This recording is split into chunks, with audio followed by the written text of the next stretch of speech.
Welcome. In front of me is a NOKIA 5.1 and today I will show you how to format an SD card. So to get started you need to open up the settings app. So do that.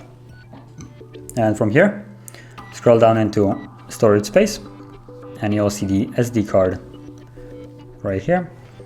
Tap on it and then select the three little dots up here and go into the settings. And as you can see, one of the options is now format. Tap on it, format SD card, and now you will get a little progress bar. Give it a moment,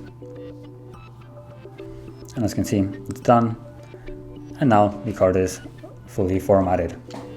So if you found this video helpful, don't forget to hit like, subscribe, and thanks for watching.